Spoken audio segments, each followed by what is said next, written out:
मुझे याद पड़ता है, आज ये जो मदरसे बड़े बड़े देख रहे हैं और ये जो आज उलमा देख रहे हैं, ये जानते हैं कैसे हुआ है काम? मुझे बहुत अच्छी तरह याद है कि कैसे स्कूल चलते थे। और हमारे बुजुर्गों को, खास तौर यूपी के बुजुर्गों को तो अच्छी तरह पता होगा कि भाई ये जहां जाते हैं मस्जिद लेके जाते हैं, मदरसा लेके जाते हैं। अल्हम्दुलिल्लाह, दुनिया में कहीं भी जाते हैं ये तो मस्जिद और मदरसा ये लेके जाते हैं। महाराष्ट्र में ये जो बाहर के लोग आए, यहाँ पे बतौर खास मुख्तलिफ इलाकों के अलावा इन इलाकों से आने वालों की बरकत है कि आए तो यहाँ कुव्वत पहुंची अल्हम्दुलिल्लाह। तो क्या होता था कि खाना बनाने के लिए चावल निकाला हुआ है। अब चावल तो मालूम है कि कितना कितना लगेगा, चावल ज्यादा नहीं निकालते थे। 1 किलो अगर रोजाना का खर्च है सुबह के खाने में, अगर 1 किलो चावल बनने हैं तो उस 1 किलो में से 1 मुट्ठी निकाल के डाल दी जाती थी साइड में।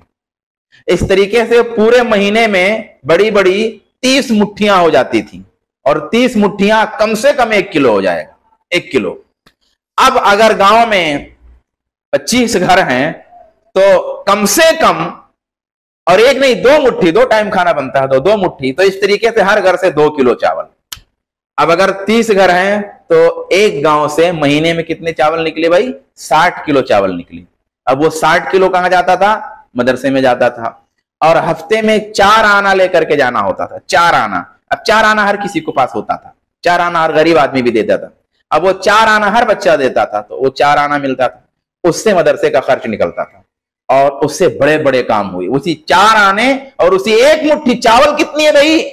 1 मुट्ठी है। पैसा कितना है? 4 आना है। काम कितने हुए? बड़े हुए। साहब इकराम ने 1 दाना खजूर खर्च किया, 2 दाना खजूर। काम कितने हुए? इस्लाम मदीने से निकला इंडोनेशिया तक पहुंचा, इस्लाम मदीने से निकला हिंदुस्तान तक पहुंचा। आज मैं और आप अगर वो 1 अदद खजूर, और 1 अदद अगर वो खजूर ना होती तो आज हम कहीं ऐसे कर रहे होते बैठ करके।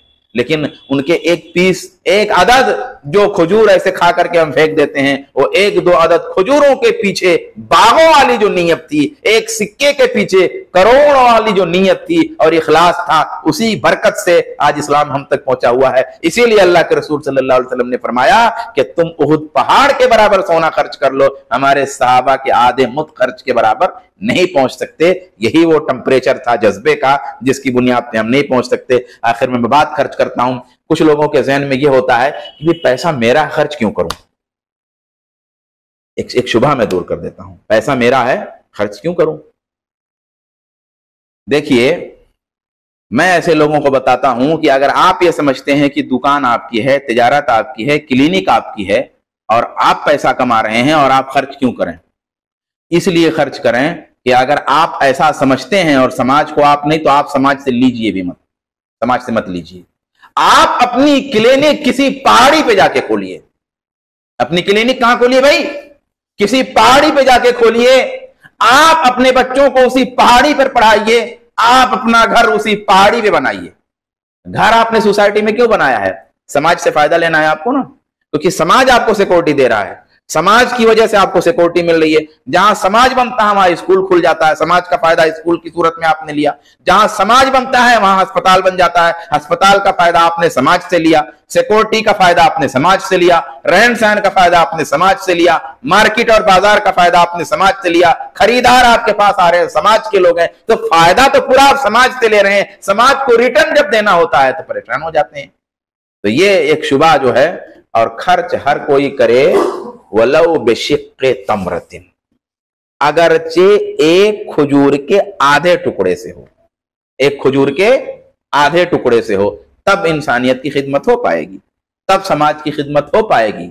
और अगर तसव्वुर में हमारे ये बैठा हुआ है कि कोई बड़ा सेठ ये काम कर देगा तब हो जाएगा, तो काम नहीं होने वाला, काम नहीं होने वाला। एक छोटी सी मिसाल हमने अभी एक जगह देखी है, एक जो है मदरसा है, वहां पे बच्चों ही को कह दिया गया कि भाई आप घर से खर्च पाते हैं और वही सब जुमा पढ़ने वाले, तो आप घर से जब खर्च पाते हैं तो उसी घर के खर्च में से जो आप दे सकें हफ्ते में वही दीजिए।